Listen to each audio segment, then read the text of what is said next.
بسم اللہ الرحمن الرحیم۔ السلام علیکم، میں ہوں بشارت صدیق اور آپ دیکھ رہے ہیں بردرز ولاگ۔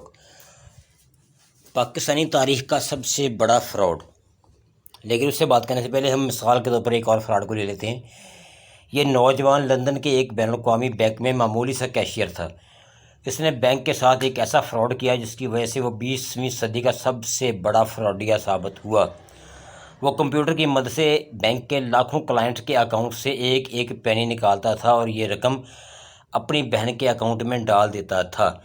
وہ یہ کام 15 برس تک مسلسل کرتا رہا، یہاں تک کہ اس نے کلائنٹس کے اکاؤنٹ سے کئی ملین پاؤنڈ چرا لیے۔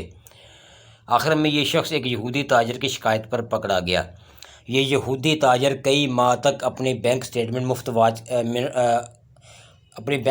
واچ کرتا رہا اور اسے محسوس ہوا کہ اس کے اکاؤنٹ سے روزانہ ایک پینی کم ہو رہی ہے۔ چنانچہ وہ بینک مینیجر کے پاس گیا، اسے اپنی سابق بینک اسٹیٹمنٹ دکھائیں اور اس سے تفتیش کا مطالبہ کیا۔ مینیجر نے یہودی تاجر کو خبطی سمجھا، اس نے کہا لگایا اور دراز سے ایک پاؤنڈ نکالا اور یہودی تاجر کے ہتھیلی پر رکھ کر بولا، یہ لیجیے، میں نے آپ کا نقصان پورا کر دیا۔ یہودی تاجر ناراض ہو گیا، اس نے مینیجر کو ڈانٹ کر کہا، میرے پاس دولت کی کمی نہیں، میں بس آپ لوگوں کو آپ کے سسٹم کی کمزوری بتانا چاہتا تھا۔ وہ اٹھا اور بینک سے نکل گیا۔ یہودی تاجر کے جانے کے بعد مینیجر کو شکایت کی سنگینی کا اندازہ ہوا۔ اس نے تفتیش شروع کرائی تو شکایت درست نکلی اور یوں یہ نوجوان پکڑا گیا۔ یہ لندن کا فراڈ تھا، لیکن ایک فراڈ پاکستان میں بھی ہو رہا ہے۔ اس فراڈ کا تعلق پیسے کے سکے سے جڑا ہے۔ پاکستان کی کرنسی 1 اپریل 1948 کو لانچ کی گئی تھی۔ اس کرنسی میں 6 سکے تھے۔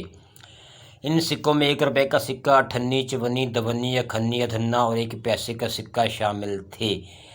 پیسے کے سکے کو پائی کہا جاتا تھا۔ اس زمانے میں 1 روپیہ 16 آنے اور 64 پیسوں کے برابر ہوتا تھا۔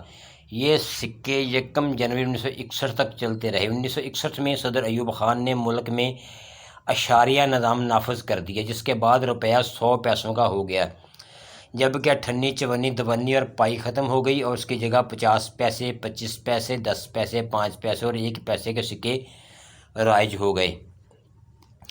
یہ سکے جنرل ضیاء الحق کے دور تک چلتے رہے، لیکن بعد ازاں آہستہ آہستہ ختم ہوتے چلے گئے، یہاں تک کہ آج سب سے چھوٹا سکہ 1 روپے کا ہے، اور ہم نے پچھلے 30 برسوں سے 1 پیسے، 5 پیسے، 10 پیسے اور 25 پیسے کا کوئی سکہ نہیں دیکھا۔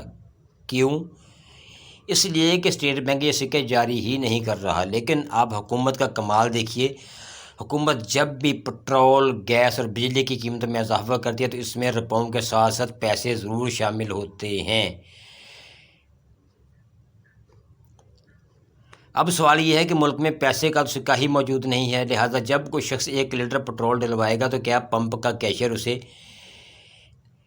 67 پیسے، 77 پیسے، 87 پیسے یا اعلیٰ حضرت کیا جو بھی اس وقت کے پیسے بنتے ہیں واپس کرے گا؟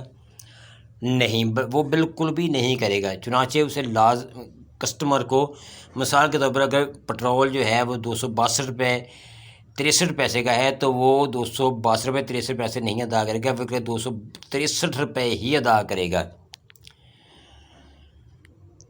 یہ زیادتی کیوں ہے؟ اب ہم مزید دلچسپ صورتحال ملاحظہ کیجیے۔ پاکستان میں روزانہ 3,20,000 بیرل پٹرول فروخت ہوتا ہے۔ آپ اگر اسے لیٹرز میں کیلکولیٹ کریں تو یہ 5,08,80,000 لیٹر بنتا ہے۔ آپ اب اندازہ کیجیے، اگر پٹرول سپلائی کرنے والی کمپنیاں ہر لیٹر پر 87 پیسے اڑاتی ہیں تو یہ کتنی رقم بنے گی؟ 4، 5 یا 6 کروڑ کے لگ بھگ بنتی ہے۔ جناب، یہ رقم حتمی نہیں، کیونکہ تمام لوگ پٹرول نہیں ڈلواتے، کچھ صارفین ڈیزل اور مٹی کا تیل بھی خریدتے ہیں اور زیادہ تر لوگ 5 سے 40 لیٹر پٹرول خریدتے ہیں اور بڑی حد تک یہ پیسے روپوں میں کنورٹ ہو جاتے ہیں، لیکن اس کے باوجود پیسوں کی ہیرا پھیری موجود رہتی ہے۔ مجھے یقین ہے اگر کوئی معاشی ماہر اس ایشو پر تحقیق کرے، وہ پیسوں کی اس ہیرا پھیری کو مہینوں کو برسوں اور برسوں کو 30 سال سے ضرب دے تو یہ اربوں روپے بن جائیں گے۔ گویا ہماری سرکاری مشینری 30 برس سے چند خفیہ کمپنیوں کو اربوں روپے کا فائدہ پہنچا رہی ہے۔ ہم اگر اس سوال کا جواب تلاش کریں تو یہ پاکستان کی تاریخ کا بہت بڑا اسکینڈل ثابت ہوگا۔ یہ بھی ہو سکتا ہے کہ اس کرپشن کا والیوم 4.5 کروڑ نہ ہو یا کروڑوں میں نہ ہو، یا اس سے کم بیش ہو سکتا ہے، لیکن اس کے باوجود یہ سوال اپنی جگہ موجود رہے گا۔ ملتے ہیں اگلے ولاگ میں۔ چینل کو لائک اور سبسکرائب کریں۔ بہت شکریہ، خدا حافظ۔